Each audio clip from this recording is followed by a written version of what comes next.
Hello and welcome to Cricket Happenings, dear friends and subscribers.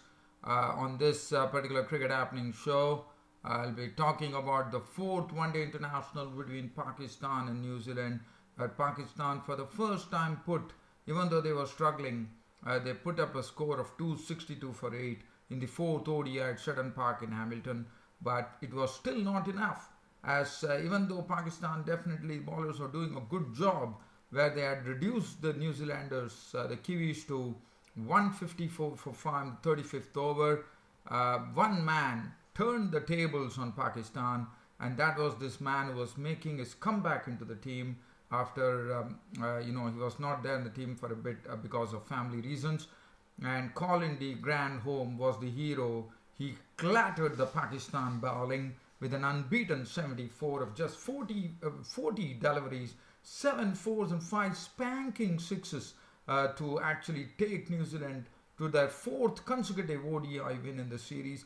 And thus New Zealand also broke a record. They created a new record for having 11 wins on the trot in ODIs, which is a new record for New Zealand. And Henry Nicholls gave him admirable company with a very cool and composed 52.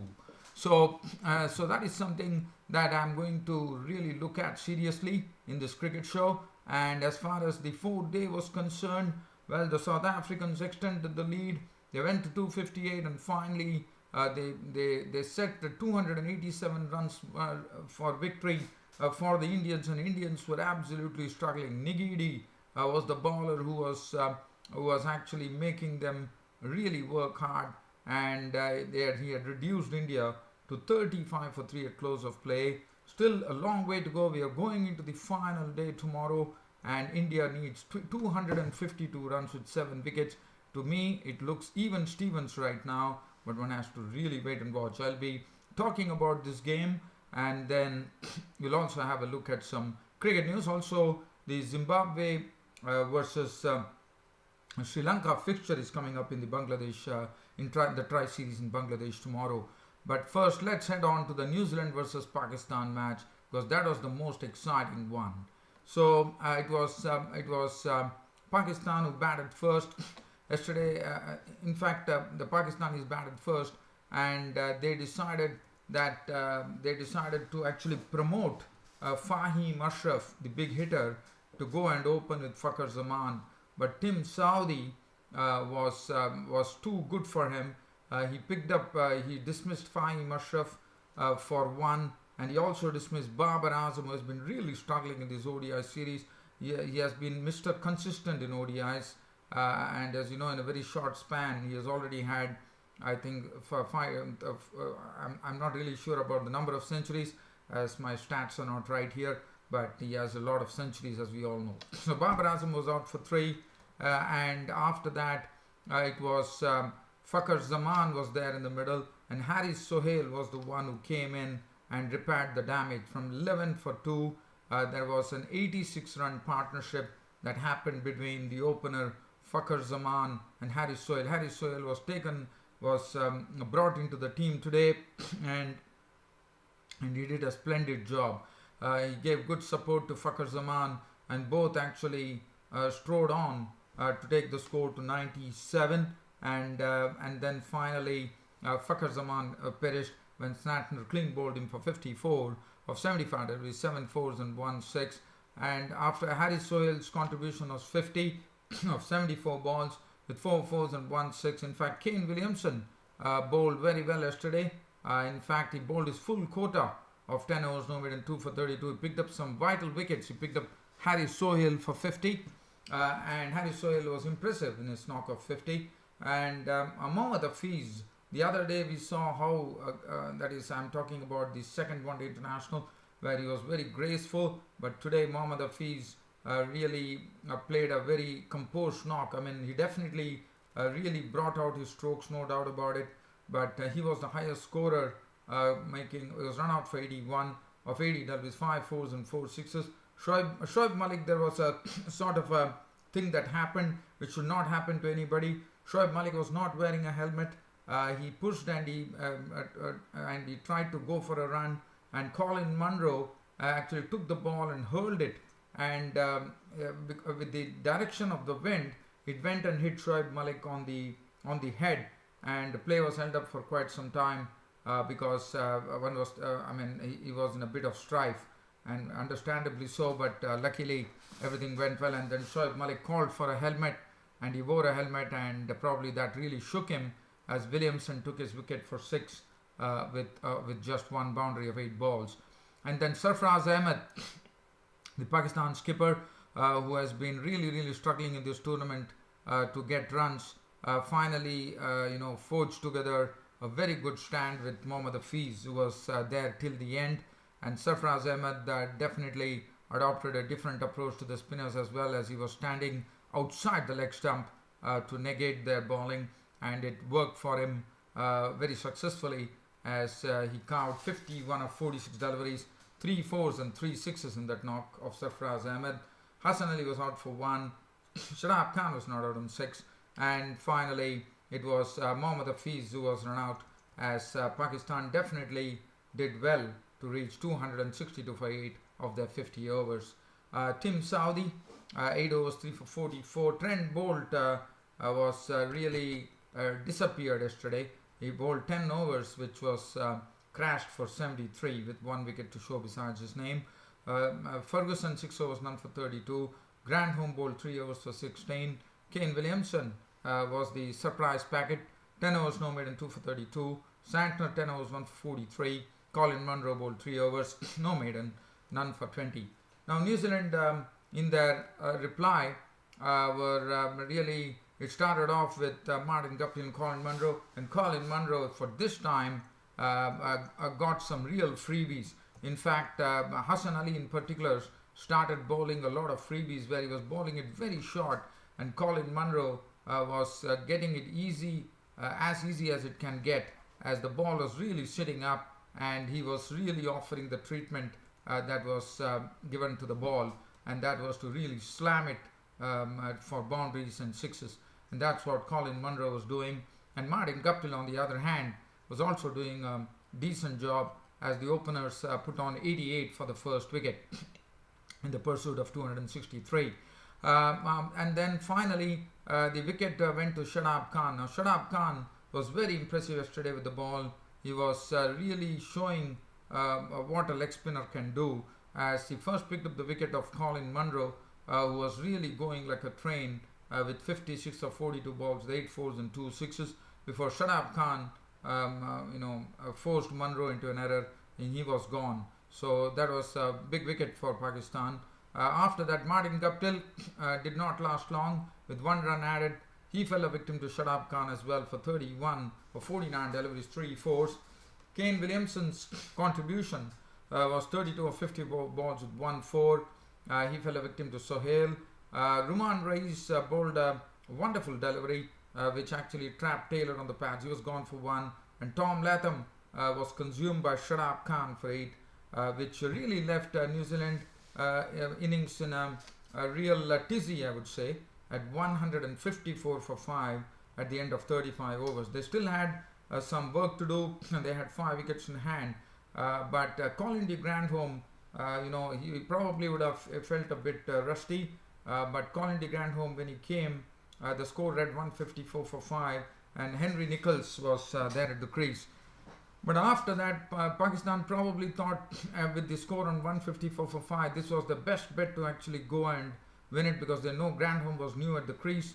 But let me tell you, Grandhomme totally quashed the hopes of the Pakistanis, as he took the attack to the rivals' camp, and he started hitting the ball from ball 1, as he started crashing boundaries and sixes at absolute will. And the way that he was hitting the sixes and fours was a real treat to watch, because it was not about just hitting the ball with raw power or something of that sort, but it was also some good timing. The way he hit the Mohammad Amir for a 6 was really excellent. It was hit over mid-wicket. He deposited, I think it was, if I'm not wrong, it was Haris Sohail for 2 sixes consecutively. And then when he hit a beautiful 6, I think it was the bowling of Shadab Khan or Hassan Ali, and he did a wonderful job. and suddenly the match started running away from the Pakistanis, and Pakistanis probably never thought that they would be losing this match at 154 for 5, and then everything was totally transformed as Grandhomme was going hammer and tongs at the Pakistani bowlers. The Pakistani bowlers wilted, not only the Pakistani bowlers, even the Pakistani fielders wilted under the pressure, dropping a few catches and also doing a lot of misfields. And finally, Henry Nicholls was playing in a very cool and composed manner. He was trying to give all the strike to Colin de Grandhomme to do the striking, and that kept on happening. And finally, it was all over. Colin de Grandhomme had taken New Zealand to a grand victory here with an unbeaten 74 to his name on his comeback game of just 40 deliveries, crashing 7 fours and 5 sixes. A tremendous knock from Grandhomme, totally transforming the match into New Zealand's grasp. Nicholls was a very impressive not out 52 of 70 deliveries, 3 fours, and the game was over. New Zealand winning by 5 wickets, and as I said, this was their 4th consecutive win in the ODI series, the only one to go in this ODI series. And also, New Zealand created a new record as far as ODIs. Previously, the record was that New Zealand had won 10 ODI matches on the trot, and that yesterday's win was their 11th on the trot, so they broke that record and they are setting a new record now. Amir, 6 overs, 1 made, none for 36. Hassan Ali, 8.5 overs, none for 60. Looked very, very rusty. Fahim Ashraf, 6 overs, none for 33. Ruman Rais, 9 overs, 1 for 59. Shadab Khan was the pick of the bowlers to me. 10 overs, no made, 3 for 42, showing some good leg spin bowling. Harris Sohail, 6 overs, 1 for 29. So what a match that was between Pakistan and New Zealand, and with one final ODI to go where Pakistan can try to win that to salvage some pride for themselves.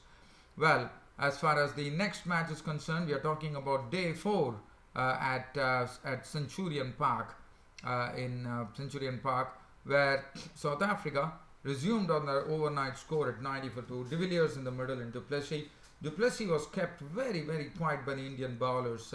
They did not allow him any room to actually play his strokes, and they really throttled him. De Villiers continued on. De Villiers, and it was Mohammad Shami who actually did a triple strike. Actually, he picked up some big wickets.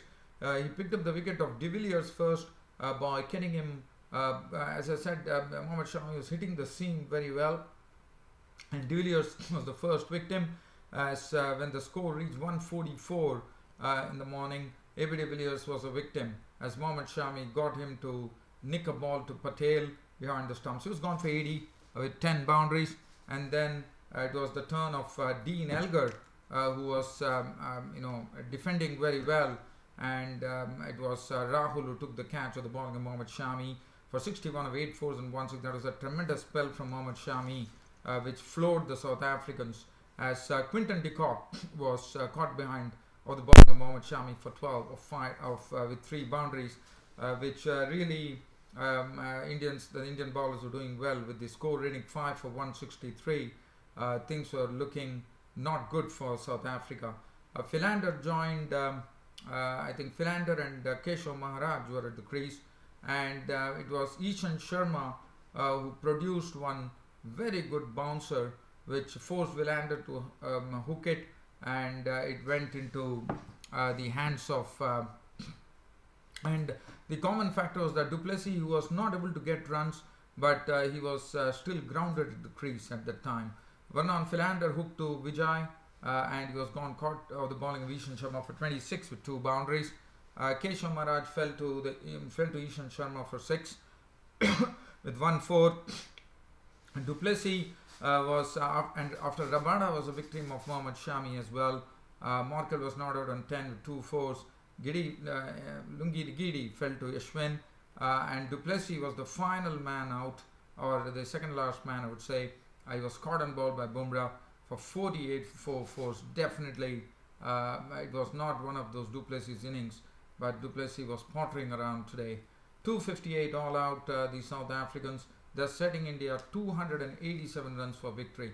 Mohammad Shami doing a very good job in this particular test match, I would say, because he had figures of 16 overs, 3 maidens, 49 runs and 4 wickets, which was a very good spell. 3 for 70 for Bumrah, 1 for 78 Ashwin, 2 for 40 for Ishan Sharma. Pandya bowled none for 14 of 9 overs. Now 287 runs required for victory. The Indian start was dismal as Murli Vijay was claimed as a ball actually from Rabada rose only ankle high, and Vijay was a goner. He was clean bowled by Rabada for 9 with 1 boundary. That was wicket number 1. The Indian score reading 11 for 1, and then it was the turn of Lungi Giri getting into the act in this particular test match on his debut, doing a fine job as he picked up the wicket of KL Rahul for 4, and then he also got the prize wicket of the Indian captain Virat Kohli, which a ball which had lots of pace and trapped Virat Kohli LBW for 5.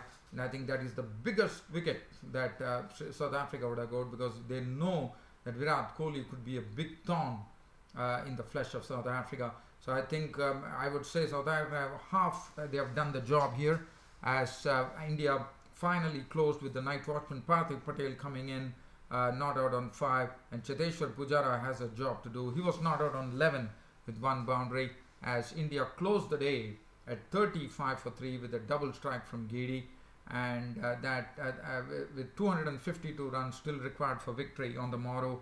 I think India have a very big task on hand, but I can tell you one thing, that it's not going to be easy, as it's the final day, and we are probably looking at a similar situation as we looked in the first test. But it will be very interesting to see whether the Indian batsmen can really defy. They still have some batting to come in the form of Cheteshwar Pujara is there, Parthiv Patel is a good batsman as well, and they have Rohit Sharma and Pandya and Ashwin still to come. So India and probably see whether they can either draw the match or probably try to go for a win without Virat Kohli. Looks a bit of I would say a big thinking here, but definitely they can see whether they can draw the match. That is the only option that India has. And other than that, Giri was very impressive, 2 for 14 for him. So let's wait for tomorrow and see what really pans out at the Centurion Park on the final day. But an interesting, very interesting day's play coming up on the final day here at Centurion Park. As far as other cricket news is concerned, I'm just having a look at the other cricket news. Well, Afghanistan, who are slated to actually play their debut test match against India, as you all know, it has been decided that they would be taking on India in their debut test match in Bengaluru, and this will be in the month of June. So one was wondering whether tests would be held at the time, but it's going to be normally June is a rainy season in India, as we all know. The other news is that Mitchell Johnson has pulled out of the Pakistan Super League, and other than that, yes, there's one more thing. There's a reinforcement coming in, as you know. Riddhiman Saha, the wicket keeper, he's not playing in this particular test match, as you know, and he's out of the series, it seems, and Dinesh Karthik is the one who is replacing him. As you know, he's also been selected in the ODI, so India have decided to have Dinesh Karthik join the Indian test squad. And a quick thing happened in the Big Bash League in the nets, where Darcy Short, who is a very powerful hitter of the ball, as you have seen, he has already broken the record for the maximum number of runs in the Big Bash League this year. Actually, he was getting some practice from Peter Kirsten, the coach of the team, who was actually tossing up the balls. And one of the balls, he hit it so hard that it actually went and damaged Kirsten's jaw. Very sad to know. And also, before I leave, I have to say that tomorrow in the Tri-Series in Bangladesh, Zimbabwe would be taking on Sri Lanka in the second match of the Tri-Series. And it will be, it should be an interesting affair. Well, dear fans and subscribers, it's about time for me to sign off on this cricket show by bidding you all a very good night. Thank you.